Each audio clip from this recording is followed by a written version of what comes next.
Hello, everyone, and welcome back to Emily's Game. We have a lot of exciting things going on, and right now, the September monthly report is out. Came out yesterday. It's packed with some huge updates.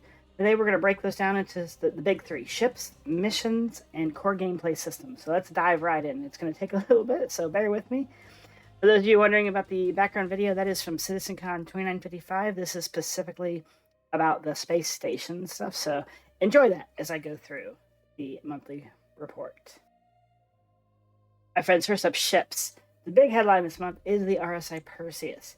It officially passed its LOD0 milestone at the start of September. Now, if you're wondering what that means, LOD0 is the stage where the ship's geometry and detail are locked in. All the major modeling work is complete, and the ship is essentially in its final shape.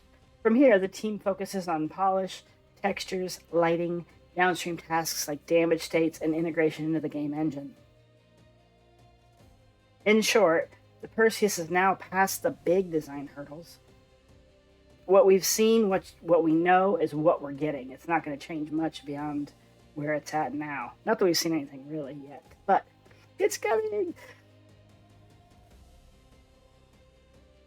The remaining work is about finishing it to a playable release-ready state. This is by far the closest we've ever been to having the Perseus in our hangars, so I am super excited. Meanwhile, the Drake Kraken has finally kicked off its white box phase. After months of pre-production and refining layouts, they've started blocking out the full interior and making sure flow and interactions make sense. Seeing the Kraken move from concept into physical space is a massive step forward for one of Star Citizen's largest capital ships, and, might I add, one of the most exciting. We all know the RSI Apollo was also released. It received its final optimizations and fixes after PT testing. It came out last week.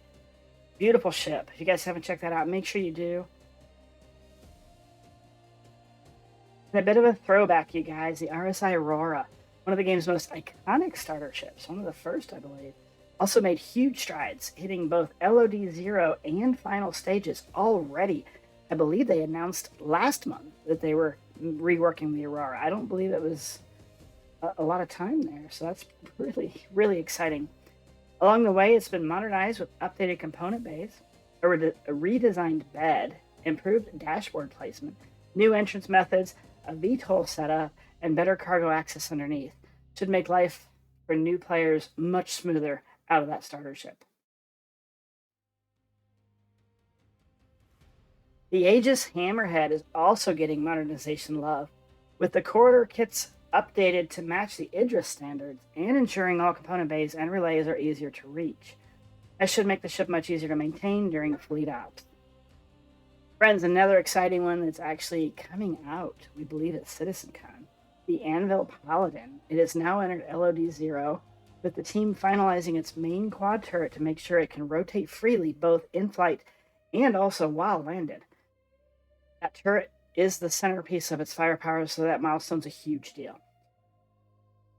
We also saw that the Miscall B moved deeper into its white box phase, with the interior largely complete and exterior adjustments underway. Also, both the Drake Ironclad and Ironclad Assault, along with the updated command module, are approaching their white box gate review. And to keep it even more interesting, there are also several unannounced ships moving through development, some in gray box, some already past LOD0, and heading their way towards their final polish. With IAE just around the corner, but we're a month and a half away, I wouldn't be surprised if one or two of these pop up sooner than expected. Alright, that's enough about ships. Let's move over to missions and economy. The devs have finalized the last narrative missions for the ASD facilities. I don't know if you guys have checked these out, but the Onyx facilities are about my most favorite thing to run through in the game. I've had a lot of fun with these. I like the storyline arc. I like the puzzle environment. It's great. So they're closing that storyline out now. But alongside that, they've also reorganized the factions that players interact with, removing older ones that are no longer relevant and also streamlining the ones that remain relevant. Bounty missions are also getting attention with the new comms notifications from mission providers. It's a small update, but it does add clarity and a little extra immersion when you're mid-contract. So looking forward to seeing that. On the back end, More work has been done on spawn closets. We all know the spawn closets have been chaotic lately. I've had a lot of fun with them, but they're still not right. Also, mission generation systems, which should make fewer broken contracts and smoother mission flow overall. And then, friends, for the economy, the team has made some important adjustments. Commodity supply and demand has been rebalanced. The player trading now has more of a lasting impact. Rare item drop rates were increased, making those hard-to-find pieces a little more accessible. They've also reworked cargo manifests on spawned ships, so they no longer undercut mission-based gameplay. We know we've been seeing that a lot lately, so hopefully that fix will fix for some good strides toward these missions. Guys, these might sound subtle, but together they do make the game world feel more alive. They encourage more variety in how players earn money and fixes some of the issues we've been dealing with. So looking forward to that. Finally, let's talk about core gameplay systems. Engineering continues to be a huge focus. The devs are iterating on feedback from playtests and hardening the system for larger scale rollout. Friends, this tells me that they're getting ready to do engineering tests in the PTU, possibly. Don't know when, don't know if that's accurate, but larger scale rollout tests, yeah. This is the gameplay that will make resource networks, power, heat, and repair matter for multi-crew ships. We know it's coming, and it's shaping up to be a complete game changer once it's ready. I'm actually looking quite forward to this. Love to know your comments on that. On the medical side, there are a lot of improvements. New animations have been added for taking and placing items. The medical UI got another pass of bug fixes. Vehicle respawn clearing is smoother. Tiered medical beds also received their spawn range changes. They're back to where they were and have been made compatible with server meshing. That means more depth and more balance in how medical gameplay is going to affect players, especially in org operations. Flight gameplay also progressed with AI pilots now correctly using control surfaces in atmosphere. I find this interesting. Cockpit enunciators no longer requiring dashboard placement, which gives designers more flexibility in cockpit layouts. Focus testing is also ramping up the improved flight model, which could have a huge impact on how all of us experience ship handling. I'm nervous about this one. I've heard some not the best things lately. We'll see how this goes. And then finally, the inventory rework continues. Equipment and item slots are now implemented.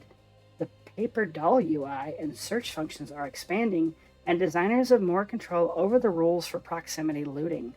That means faster gear swaps, smoother inventory management, and less confusion when grabbing loot in the field. All of this points to a more complete and more immersive gameplay loop for us all, one where every profession, from medical to engineering, really starts to matter. So friends, that's the September PU monthly report, a huge month for ships, missions, and core gameplay systems. For me, the highlights are the Perseus hitting LOD 0 and the Paladin moving into its LOD 0 phase as well, but more so the Perseus. These are two ships a lot of us have been waiting for, and seeing them this far along is really exciting. But I want to hear from you now. All of the updates in this month's report, what are you most hyped about? Is it the Perseus milestone, the Kraken moving into White Box, the Paladin's progress, or the big updates to engineering and medical gameplay? Also, with CitizenCon 2955 just around the corner, friends, 7 days, what do you think the big announcements are going to be this year? I'm really curious. I've got a couple of predictions myself. I'd love to hear your predictions. Friends, also don't forget I got 2 active giveaways right now, the Apollo and my personal raft. Those are out, and I got another one starting soon, so pay attention to that. So make sure you don't miss your chance to win. Subscribe to my channel, drop a like, leave comments. Those help you stay in the loop and lets me know you're enjoying my content. And here's my challenge for you. Leave a comment with your thoughts, your wild expectations, or even your questions. Let's get some friendly banter going in the comments. I'll be reading them and replying. Also, friends, don't forget to check out my org S.T.A.R.D.U.S.T. We are looking for new applicants. We're expanding our footprint in the verse. If you're looking for a fun group that plays very often, come check us out. Till next time, fly safe, and I'll see you in the verse.